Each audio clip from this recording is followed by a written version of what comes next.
Way too early look at college football odds. Joe, this is the first year of the 12-team playoff. That changes the complexion of things. We've got the realignment of the major conferences. So the bulk of these teams, and this is the part I was going to mention right off the top that I think hasn't quite hit home in a lot of college football fans' minds yet, at least the ones that aren't hardcore watching what's happening on the college football landscape day to day, the ones that kind of check out in mid-January and check back in mid-August. Those fans are going to wake up in mid to late August and go, oh, yeah, that's right. There's all these teams in the SEC now, all these teams in the Big Ten now, and 5 conference champs make it, and then 7 wild cards, and the 4 top conference champs will get the buys. Okay, so that means, wait a second. That means a whole bunch of Big Ten teams are going to make the playoffs. Even more SEC teams are going to make the playoffs. And you know what?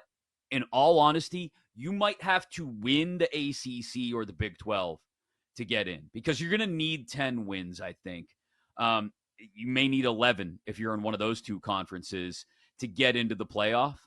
And I would not be the least bit surprised that when you sit down and look at the odds anyway, it tells you we're looking at 4 Big Ten teams in the playoffs, right? The numbers tell you we're looking at, I mean, heck, 5 SEC teams to make the playoffs. Let's throw Notre Dame in too, just for, and giggles. That's 10 teams right there. You're going to get an 11th team from the group of 5, the highest ranked group of 5 conference champion. That's, I don't know, Liberty, Memphis, whoever.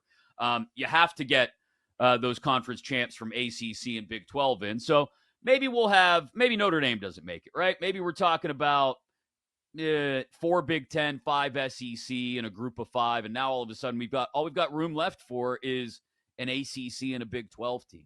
That's what the complexion of this 12-team playoff is going to be. And it's why so many programs in the ACC and Big 12 are upset with the complexion of things now. I totally get it. But prepare yourself. If your team is in the ACC or the Big 12 and they don't win their conference championship, in all likelihood, they're not going to the playoffs. Sorry. That's just the nuts and bolts of it at this point. You mentioned Notre Dame there, so I feel like I have to follow up, and I'm wearing a Notre Dame hoodie today because I knew we'd be talking some college football. Of course. It's laughable when people think that this is going to put pressure on South Bend to join a conference. Laughable.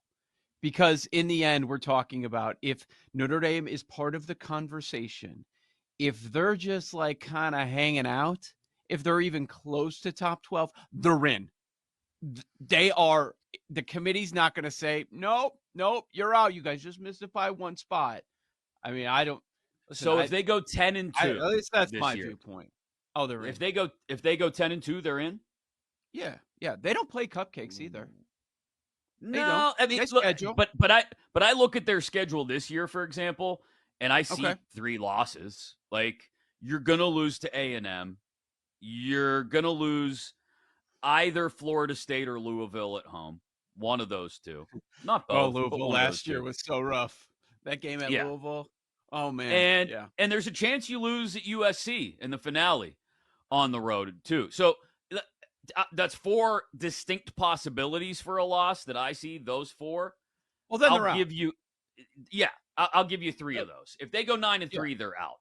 If they're 10-2, though, and we're talking about a 10-2 team from the SEC, the SEC team is going to get in over them. The Big Ten team at 10-2 is going to get in over them. The question comes down then to, what if there's a 10-2 team from the ACC or the Big 12, and does Notre Dame have a better chance to get in than them?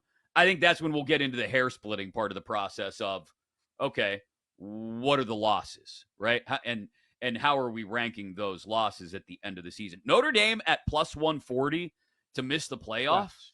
Right. I mean, yeah, I'll take that today. Like, I think they're going to have to. Notre Dame hasn't had when's the last time Notre Dame had a quarterback? I'm thinking back. Last year. He wasn't good? They don't have the kind of quarterback that's going to win them anything in the playoff. They don't. No, I'm not. I'm not saying they do. No, but I think part of the reason we wanted to have this conversation, though, is we can have different levels of this, right? And I'm not Sure. like crying for Notre Dame. What I think is awesome about this from a betting perspective is make missed playoffs actually going to have a conversation that's going to last throughout the year because so many teams are going to make it. It's actually Yes. good. And then we're going to have that conversation like, okay, these are the 4 teams right now that have a bye, and that's why their title odds are so much shorter than everybody else. But what do you think about taking a team that might land 7 or 10 or might land 6 or 11? Maybe they can take out the 3 seed, which Sure. in that game would be a neutral site game. Like maybe you're looking at a 6 and you're going to have home field for that first round, and then you get 10 days to rest, and then you get that 3 team. Is that a vulnerable 3, a vulnerable 4 if you're in that 5-12 matchup? That's what I think is interesting about this, and it's so much better for betting. And like make missed playoffs, it'd be mentioned a little bit before, but now I think it's going to be a big thing. It's not only like all in on title, and then the teams that are projected to be 5-12 or somewhere in that range. Okay, if you get in, you're going to have to play and win an extra game. There's going to be a massive jump in odds. And so are you willing to make plays like that? Before it was just the list was so damn short. It's like, look, these are the 4 teams. These are the teams that can make it. I don't know that we're going to be talking about a 10, 11, and 12 actually going for title odds, but people are going to talk about it. People are going to talk about it, and they're going to be long numbers. I do feel like if you want to take a look at 7 games to be played in the series, the favorite is 6, 7 around plus 155. That's what I'm envisioning. Aren't you? Is this going to be a lot of back and forth, splitting each time you change venues? I think this is going 7. Yeah, that's still a pretty good number, I think, plus 155 for the series to go 7.